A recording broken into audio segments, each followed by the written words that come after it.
Erev Yom HaShoah. Tonight, our memorials begin. But for me, I'm usually in Poland, guiding the UN ambassadors or other groups throughout the years.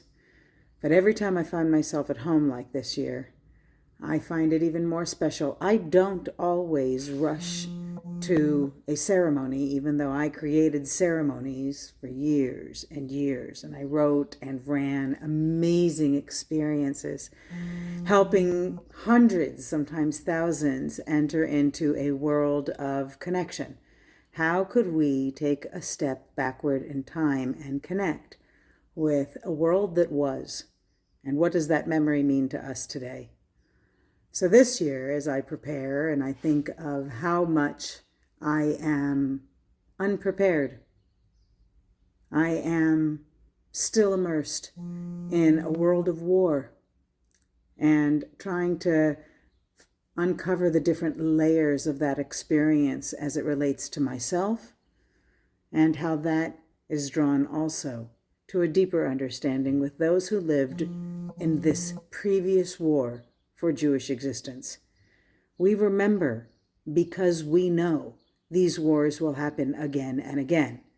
And what we remember and how we remember is shaped by the types of connections we expose ourselves to, that we look deeper than becoming sad and we instead become fascinated by the Jewish experience, how it was lived under the threat of death, how they were able to sustain during the darkest times, in the most creative ways, the fulfillment of mitzvot, the idea of hope that kept them alive.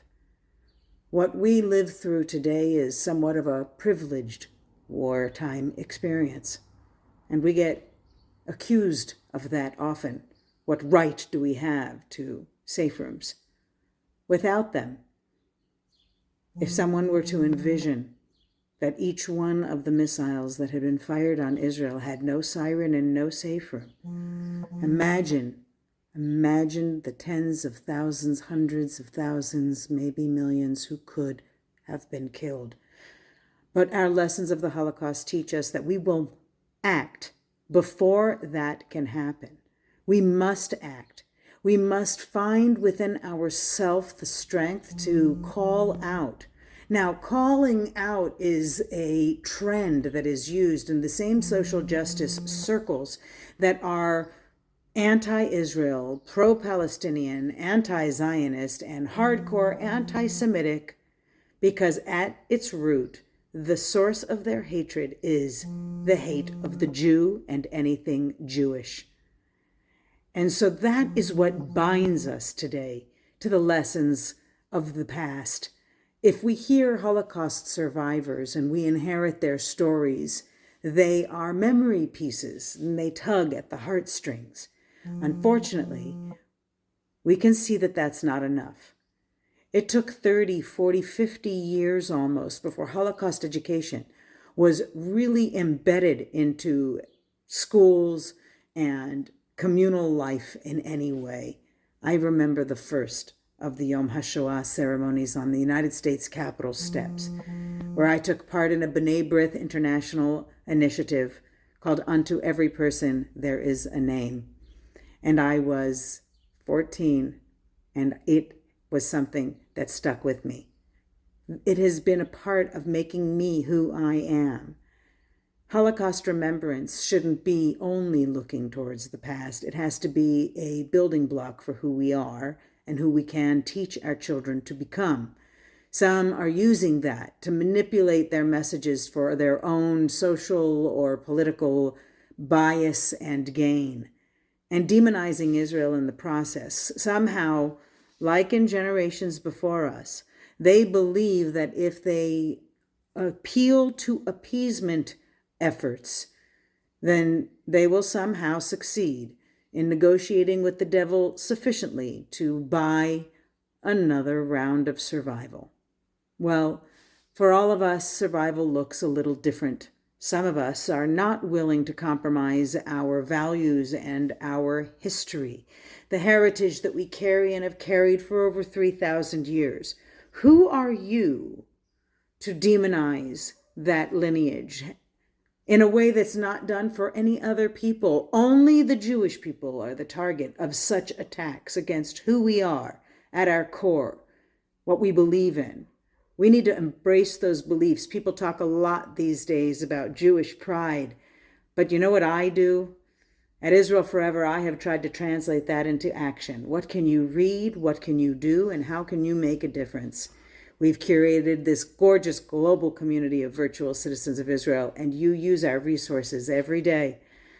We hope that during this emotional time, you'll continue to see Israel Forever as a resource, and you'll be able to think of a safe space that you too can create so that you can explore the difficult questions.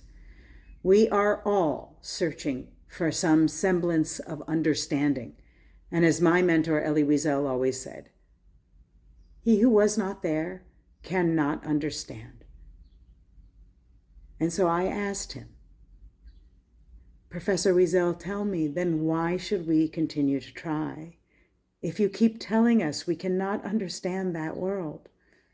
And he would say that is our eternal destiny, to pursue the questions that will not only bring more answers, but will bring more questions, because that is the Jewish people. We are driven forward by being forced to constantly question who we are, how we can survive, how we will get through this wave of the hate that is generated against us, just as Amalek before them. Even in our weakest time, even in our strongest eras, we know the threat has existed, and today we are living in one of the strongest eras of Jewish history. You have the blessing of being a part of it. We have the honor of simply bestowing this kind of beautiful membership badge of honor as a virtual citizen of Israel, so that you feel unified. Because don't we want that? We keep talking about unity. We have to build it. And we do that not through major organizations, but through one-on-one. Because small organizations like Israel Forever, we don't have the budgets that the major organizations have. And all we really want to do is reach you. We just want to reach the people.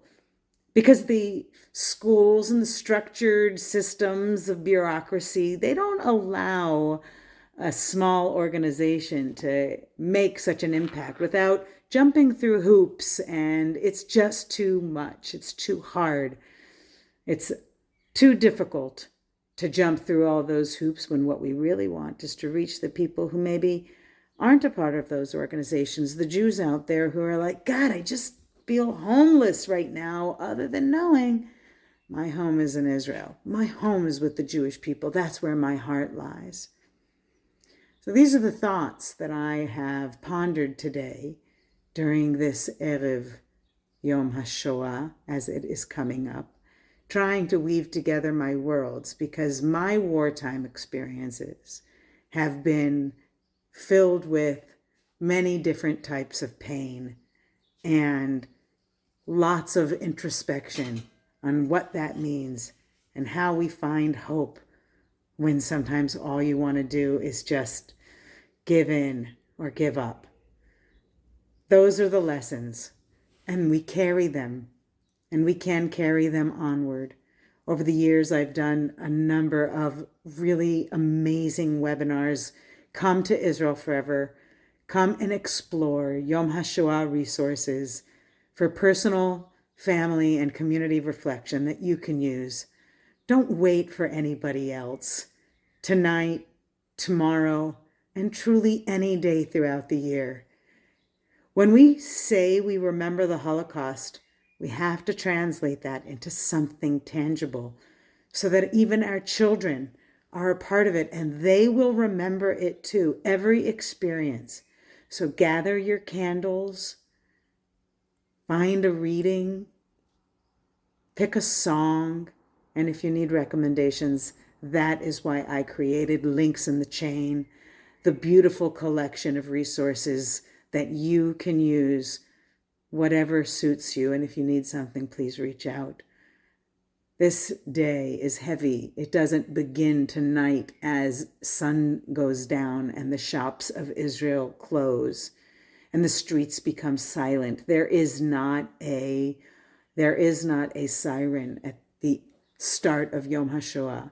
Communities gather, and just like in other places, there are ceremonies that are held. But I've always said the most important ceremony is the one that's held in the home, so that it is held in the heart forever.